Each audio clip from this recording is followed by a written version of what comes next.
Hello viewers, आप सभी का स्वागत है हमारे यूट्यूब चैनल ज़ीरो एफआईआर में। यहाँ हम कानून को बहुत ही आसान और सरल भाषा में समझते हैं। आप लोगों ने बहुत बार फिल्मों में देखा होगा या कई बार रियल लाइफ में भी देखा होगा कि पुलिस किसी व्यक्ति को पकड़ लेती है। कई बार शक के आधार पर पकड़ लेती है, कई बार सही एक्यूज्ड को पकड़ लेती है और फिर उसे डराया धमकाया जाता है, मारपीट भी दिखाई जाती है मूवीज़ में। ठीक है, और उसे इस तरह के सवाल पूछे जाते हैं कि सच सच बता, अपराध तूने ही किया या नहीं, और ये बता सामान कहाँ छुपाया है और तेरे साथी और कौन थे। ठीक, ऐसी स्थिति में बहुत से लोग डर भी जाते हैं और उनके ऊपर दबाव भी बनाया जा सकता है। ठीक है जी, कुछ मारपीट के भी आरोप लगते रहते हैं।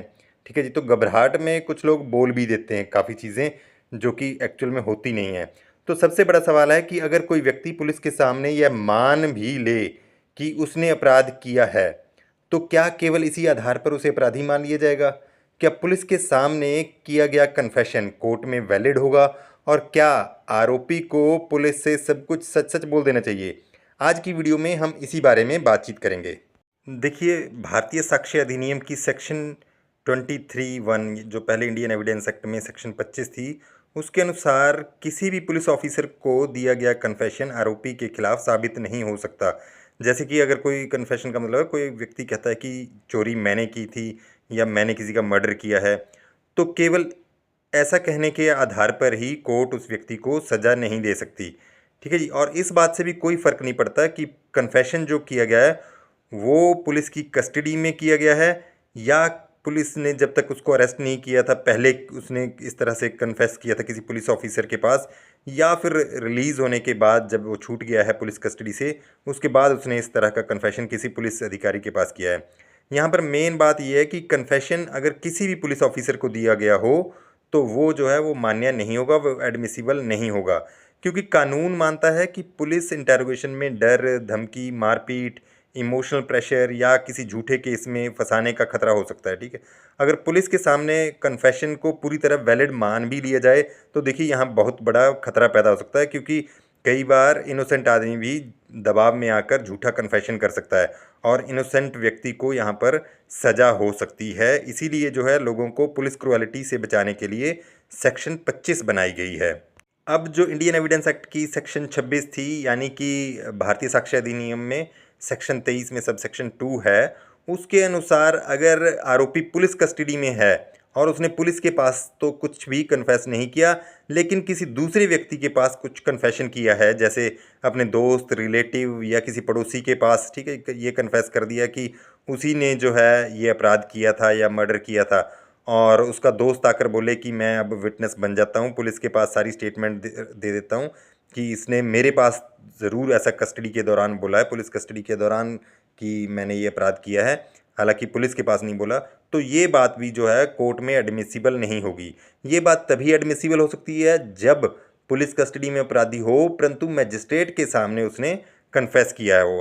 अदरवाइज जो है ये इस तरह का कन्फेशन तब भी मान्य नहीं होगा चाहे किसी अन्य व्यक्ति के पास भी कन्फेशन किया हो। अब यहाँ पर सेक्शन 27 इंडियन एविडेंस एक्ट थी जो पहले, यानी कि सेक्शन 23 भारतीय साक्ष्य अधिनियम का जो प्रोविजियो है, उसमें एक एक्सेप्शन दिया गया है। ठीक है, उसमें बोला गया है कि अगर आरोपी पुलिस कस्टडी में है और वो कोई ऐसी इन्फॉर्मेशन दे देता है जिससे कोई नई चीज़ रिकवर हो जाती है, नई इन्फॉर्मेशन रिकवर हो जाती है, जैसे कि आरोपी पुलिस कस्टडी में बोल दे कि मैंने एक पिस्टल छुपा रखी है खेतों में, या मैंने एक तलवार छुपा रखी है अपने घर के पीछे, ठीक है, या ड्रग्स छुपा रखी है घर की अलमारी में, तो वो जो है अगर पुलिस वहाँ जाकर रिकवर कर लेती हैं वो सारी चीज़ें, और वो रिकवरी वाला हिस्सा यहाँ पर एडमिसिबल हो जाएगा। लेकिन अगर आरोपी इस तरह से बोले कि मैंने किसी का मर्डर किया है और जो है तलवार घर के पीछे अपनी मिट्टी में दबा दी है, तो जो ये इतना हिस्सा है कि मैंने मर्डर किया है, वो वाला हिस्सा एडमिसिबल नहीं होगा, क्योंकि वो सेल्फ इंक्रिमिनेशन है। ठीक है जी, वो बिल्कुल भी अपने खिलाफ जो उसने बोल दिया है वो एडमिसिबल होगा ही नहीं। ठीक है जी, परंतु जो उसने बताया कि उसने एक तलवार मिट्टी में दबाकर छुपा के रखी है घर के पीछे, वो वाला हिस्सा एडमिसिबल हो सकता है। और बाद में उस तलवार के ऊपर से हो सकता है ब्लड स्टेन्स मिल जाएं, फिंगरप्रिंट्स मिल जाएं, ठीक है, कोई फॉरेंसिक एविडेंस मिल जाए, या विक्टिम का डीएनए ही मिल जाए, कुछ और इस तरह का एविडेंस आरोपी के खिलाफ मिल जाए, तो वो चीज़ें साबित हो सकती हैं। ठीक है जी, अब बात आती है कि क्या आरोपी को पुलिस के साथ किसी तरह से झूठ बोलना चाहिए।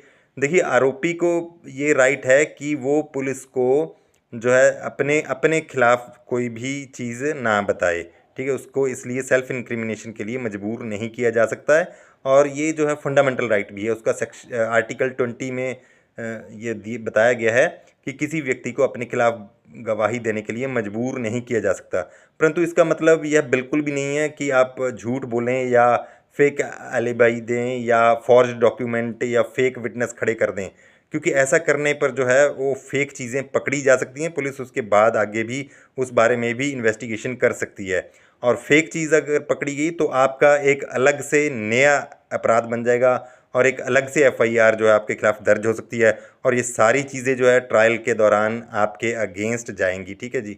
सबसे अच्छा तरीका देखिए यहाँ पर यही है कि जब भी आपको पकड़ा जाए आप तुरंत पुलिस को बोलें कि आप अपने एडवोकेट से मिलना चाहते हैं, उसके बाद ही आप जो है कुछ बात करेंगे, ठीक है। अननेसेसरी कन्फेशन ना करें, ठीक है जी। किसी भी डॉक्यूमेंट को पढ़े बिना उस पर साइन ना करें, ब्लैंक पेपर पर साइन ना करें, और अच्छे किसी एडवोकेट की राय ज़रूर लें। और अगर आपको कुछ कन्फेस करना ही है तो मजिस्ट्रेट के सामने जाकर आप सारी चीज़ें बता दें जो भी है। और यहाँ पर देखिए मजिस्ट्रेट के पास आप जाकर कन्फेशन कर सकते हैं तो वो मान्य होगा। तो उम्मीद है आपको आज की ये वीडियो अच्छी लगी होगी। इसी तरह की वीडियोस देखने के लिए लाइक करें, शेयर करें, सब्सक्राइब करें हमारे यूट्यूब चैनल ज़ीरो FIR को। धन्यवाद।